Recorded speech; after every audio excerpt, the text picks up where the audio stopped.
지난 6월 미국에선 49년간의 낙태 합법화를 뒤집은 연방대법원의 판결이 나왔습니다. 반세기 동안 무분별한 낙태가 이루어졌던 미국에선 돕스 대 잭슨 판결로 불리는 이 결정 이후 속속 낙태 금지가 발효되고 있습니다. 이는 낙태법 공백이 계속되고 있는 우리나라에 시사하는 바가 큰데요.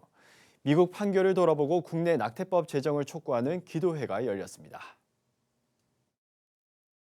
1973년 1월 22일 미국 로데 웨이드 판결은 낙태를 합법화시킨 충격적인 결정이었습니다. 판결 이전의 미국은 대부분의 주에서 낙태를 금지하고 있었기 때문입니다. 한 연구소의 통계 조사에 따르면 판결 이후 미국에서는 6천만 건 이상의 낙태가 이뤄진 것으로 알려졌습니다. 미국에서의 이러한 현상은 우리나라에도 시사하는 바가 적지 않습니다.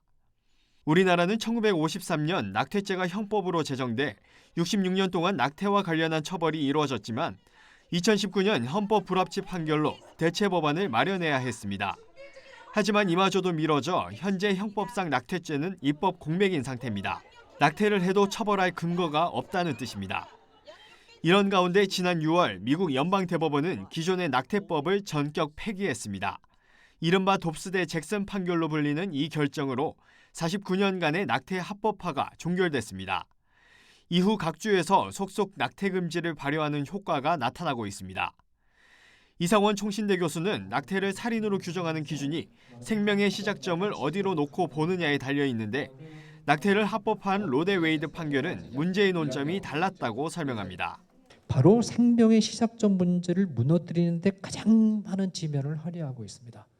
돕스 판결이 로 판결을 일관성 있게 그리고 강력하게 비판할 수 있었던 이유도 돕스 판결이 인간의 생명은 임신 혹은 수정 순간부터 영혼을 가진 살아있는 인간이라는 전제 위에 섰기 때문입니다. 미국 낙태 관련 판결을 법률적으로 따져봤습니다. 미국 연방헌법은 수정헌법 제1조에서 10조까지 권리장전에 대한 내용을 담고 있습니다. 여기엔 미국의 역사와 전통에 근거해야 하는 본질적인 권리에 대한 판단 기준이 세워져 있습니다.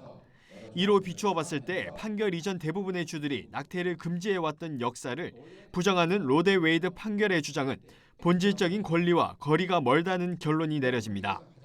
이를 문제 삼아 돕스 대 잭슨 판결에선 로데 웨이드 판결을 파기하고 임신 15주 이후에 낙태를 금지하는 미시시피주의 임신주기법은 합리성 심사 기준에 따라 헌법에 합치된다고 밝혔습니다.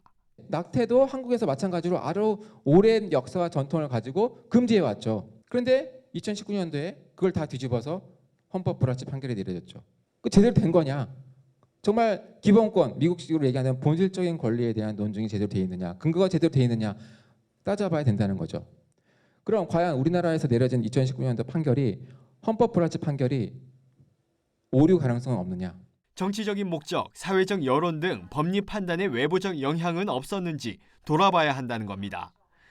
바른 여성 선교회는 생명의 소중함을 우리 사회가 다시 한번 되새기며 조속히 낙태법이 제정돼야 한다고 기도하며 정치권에 호소했습니다. 구티비 뉴스 오현근입니다.